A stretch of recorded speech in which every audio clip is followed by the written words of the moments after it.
मित्रों नमस्कार। सुधीर पांडे के YouTube चैनल पर आपका स्वागत है, अभिवादन है, अभिनंदन है। बात करूंगा आज बिहार के प्रदेश अध्यक्ष अखिलेश सिंह ने जो बयान दिया, उस बयान को पहले सुन लीजिए। हम अपमानित होकर भी काम करने वाले नहीं हैं, ये भी हम आपको बताना चाहते हैं। हम सबको हमारी संस्कृति और विरासत रही है कि हम सबको इज्जत सम्मान देते हैं और आगे भी देते रहेंगे। गठबंधन के जो भी नेता हैं, हम सबका उतना ही आदर करते हैं जितना हम अपने नेताओं का करते हैं, लेकिन उनको भी उसी नजरिए से हमको देखना पड़ेगा। नहीं तो ठीक है, आपका अपना पार्टी है, मेरा अपना पार्टी है, उसमें कोई बात नहीं। अगर नहीं सूट करता है तो अलग रास्ता, उससे भी हम बाज नहीं आने वाले हैं। हम जो कहते हैं सो करते हैं, जिसका बात एक उसका बाप एक, इतना बात हम जानते हैं। शकील साहब, आपने बयान सुना, इसका मतलब क्या है?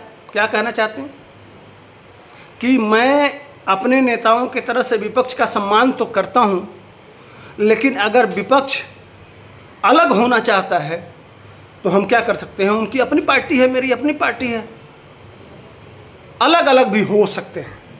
क्या अखिलेश सिंह को सेंटर से यह इजाज़त मिली है बयान देने का? कहीं ना कहीं सिग्नल मिला होगा, तभी यह बयान आता है। तो क्या बिहार में गठबंधन की स्थिति ऐसी आन पड़ी है कि अब दोनों लोग अलग अलग होने वाले हैं? मैं जब इन बयानों को लगातार पिछले वीडियो के माध्यम से आप लोगों तक पहुंचाने का प्रयास कर रहा हूं, कुछ लोग मजाक में हवा में उड़ा देते हैं, लेकिन बयान ऐसे नहीं होते हैं। तीखे बयान जब आते हैं तो उसके कुछ न कुछ कारण होते हैं, उसमें कुछ न कुछ रहस्य होता है, उसमें कुछ न कुछ गहराई होती है, उसमें कुछ न कुछ तथ्य होता है। क्या होता है तथ्य यह होता है कि अभी अभी मंत्रिमंडल का विस्तार होने वाला था, और मंत्रिमंडल में आप लोग देखे थे जब पटना में मीटिंग हुई थी, महागठबंधन कह लीजिए या इंडिया कह लीजिए, उसका गठबंधन जब मीटिंग हुआ था, उस मीटिंग में राहुल गांधी निकलते निकलते नीतीश कुमार से बोले थे कि मंत्रिमंडल का विस्तार कब कर रहे हैं, मंत्री कब बना रहे हैं। तो नीतीश कुमार ने संकेत में पूछा था कि कितने मंत्री बनाने हैं, तो 2। अखिलेश सिंह ने कहा था 2, केशव वेणुगोपाल ने कहा था 2, लेकिन आरजेडी और जेडीयू सिर्फ एक मंत्रालय पे टिकी हुई है। और इसके साथ साथ नीतीश कुमार बदला भी लेना चाहते हैं, जो अभी अभी बेंगलुरु में जो हुआ है और उनके साथ पोस्टरिंग हुआ था और क्या क्या हुआ था, किस तरह से उनको छांट के किनारे कर दिया गया था, वह आपने देखा। यहाँ आए तो कोप भवन में चले गए थे, वो सारी घटना आपको मालूम है, पूर्व वीडियो में मैं बता चुका हूँ। अब जब अखिलेश सिंह ऐसा कह रहे हैं कि भैया हमारा रास्ता अलग अलग होने वाला है, इसके पीछे का कारण क्या है? वो कौन सा कारण है कि सब लोग इस तरह से खींचातानी वाले बयान दे रहे हैं? कभी आरजेडी उल्टा बयान दे रही है, कभी जेडीयू उल्टा बयान दे रही है, कहीं कांग्रेस खींच रही है। यह रस्साकसी क्यों? इसलिए कि कांग्रेस अपने आप को 12 से 15 सीट से कम पे नहीं मानने के लिए तैयार है। अब बताइए, बिहार में टोटल सीटें 40 है और 40 में 12 से 15 अगर कांग्रेस मांग लेगी तो फिर और भी तो बाकी गठबंधन है। मान लीजिए आरजेडी है जो सबसे बड़ा दल है, जेडीयू है जिसके मुख्यमंत्री हैं, जिन्होंने ही इस सारा समीकरण बिठाने का प्रयास किया था और उन्होंने ही पूरे भारत में घूम घूम के इस गठबंधन की नींव रखी थी। इसके बाद से 3 दल कम्युनिस्ट पार्टी के हैं।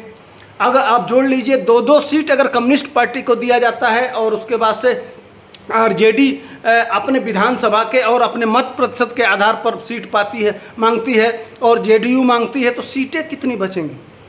तो नीतीश कुमार के पास अगर कल के लिए प्रधानमंत्री बनना हो तो जब सीट ही नहीं रहेगा तो किस आधार पर वह प्रधानमंत्री के दावेदार होंगे? इसलिए कांग्रेस पार्टी बिहार में नीतीश कुमार को इतने कम सीटों पर समेट देना चाहती है कि कल के लिए आरजेडी और नीतीश कुमार अगर मिलते भी हैं तो इनके पास इतनी कम सीट हो कि यह प्रधानमंत्री के दावेदार बने ही ना। असली समीकरण यह है, और इसी को लेके खींचातानी बना हुआ है और मंत्रिमंडल का विस्तार टल गया, मंत्रिमंडल का विस्तार नहीं हुआ। इसके साथ साथ एक और बात है, लोटस, ऑपरेशन लोटस का भी प्रभाव पड़ रहा है। कहीं न कहीं कांग्रेस के सारे विधायक अगर दो लोगों को या एक लोगों को मंत्रिमंडल बनाया जा रहा है, इसमें लगभग कांग्रेस के कम विधायक होने के नाते वो सब चाह रहे हैं कि हम मंत्री बने, हमारा प्रतिनिधित्व आगे बढ़े। इसको लेके पीछे से बैक डोर से कांग्रेस में 2-3 बड़े नेता हैं जो चाह रहे हैं कि कांग्रेस टूटने की भी संभावना जताई जा रही है। सूत्रों के हवाले से यह खबर है, अगर कांग्रेस टूटती है तो जेडीयू तो ऑलरेडी कब्जे में है। आपने उपेंद्र कुशवाहा का बयान पढ़ा, आपने सम्राट चौधरी का बयान पढ़ा, आपने भाजपा के विजय सिन्हा का बयान पढ़ा। इस आधार पर मैं दावे के साथ कह रहा हूं कि यह तीनों लोग कह चुके हैं कि जेडीयू के 70% विधायक हमारे संपर्क में हैं। तो क्या ऑपरेशन लोटस के तरफ बढ़ रहा है बिहार? एक तरफ कांग्रेस के विधायक अलग गीत गा रहे हैं और एक तरफ जेडीयू के से निकले हुए लोग कह रहे हैं 75%। तो क्या बिहार में ऑपरेशन लोटस, जिस तरह से महाराष्ट्र में ऑपरेशन हुआ, ऑपरेशन लोटस से शरद पवार खत्म हो गए, उनके भतीजे ने ही उनका गुल खिला दिया, अजीत पवार ने ऐसा किया कि आज किनारे हैं, और उसी तरह से ऑपरेशन लोटस के तरफ बिहार बढ़ रहा है, जिसके वजह से मंत्रिमंडल का विस्तार लगातार टाला जा रहा है। ऐसी संभावना बयानों से तो लगती है कि आने वाले दिनों में कुछ बड़ा होने वाला है। लेकिन इसके साथ साथ आपको बताते चलूं कि संतोष कुशवाहा एक केंद्रीय मंत्री के पास जाके, भाजपा के केंद्रीय मंत्री के पास फोटो देखा गया है, उनके घुटने का ऑपरेशन हुआ है, उनके साथ मिलते हैं, उनके साथ बैठते हैं और उनके साथ बातें करते हैं। इस तरह से 70% लगभग 70% जेडीयू के सांसद भी भाजपा के संपर्क में हैं। तो क्या जब सांसद जाएगा तो उसके नीचे जो उसके संपर्क में विधायक हैं, स्वाभाविक है उस पर भी प्रभाव पड़ेगा। तो इस तरह से जो समीकरण बन रहा है, आने वाले दिनों में बिहार में ऑपरेशन लोटस के तरफ, बिहार भी ऑपरेशन लोटस के तरफ बढ़ रहा है। अब अंदाज़ा लगाइए, अगर यही चलता रहा तो आने वाले दिनों में इस सरकार का क्या होगा और इस गठबंधन का क्या होगा जो इंडिया नाम से बनाया गया है। क्या इंडिया की स्थिति आने वाले दिनों में बहुत खराब होने वाली है? हालांकि कल प्रधानमंत्री मीटिंग में यह कहे कि इंडिया नाम रख लेने से कुछ नहीं होता है, इंडिया का जो नाम है वह तो इंडियन मुजाहिदीन, जो ईस्ट इंडिया कंपनी और PFI, popular front of India, इसमें भी इंडिया है, लेकिन इनका चरित्र क्या है? इसी के साथ भाजपा के बड़े नेता ने कहा कि रावण जब माँ सीता का हरण करने आया था तो वह भी तो रूप बदल दिया था, साधु के वेश में आया था। जब हनुमान जी बूटी लेने जा रहे थे तो जो कालनेमी था वह भी साधु का रूप बदल लिया था और राम सीता ही जप रहा था। इसी तरह से रावण का भांजा वो सोने के हिरण का रूप बदल लिया था। क्या यह सारे जो इंडिया जो रूप बदले हैं, यह भारत को किधर ले जाना चाहते हैं? वही छद्म रूप तो इंडिया ने INDIA। तो इस तरह से होना भी बात भी सही है, हमको तो कहीं ना कहीं इस तरह का लगता है। क्या इंडिया में भ्रष्टाचारियों का इंडिया की पहचान भ्रष्टाचारियों से, जैसे लालू यादव जो सजा याफ्ता मुजरिम हैं?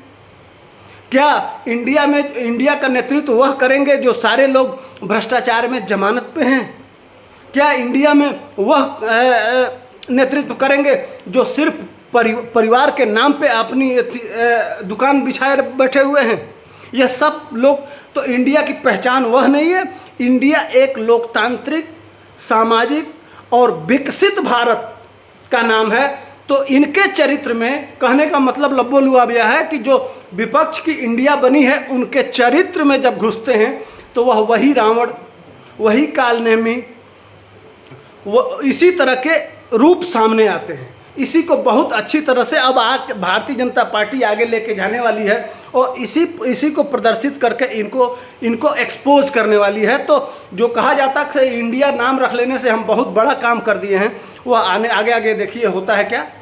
आने वाले समय में आपको पता चल जाएगा कि इसका क्या रिजल्ट होता है। लेकिन यह सोचा जा रहा था कि इंडिया का के कल प्रधानमंत्री भारत को कैसे बदनाम करेंगे, तो उसके वैकल्पिक रास्ते भारतीय जनता पार्टी ने बहुत खोज लिया है और आने वाले दिनों में आपको बहुत कुछ देखने को मिलेगा।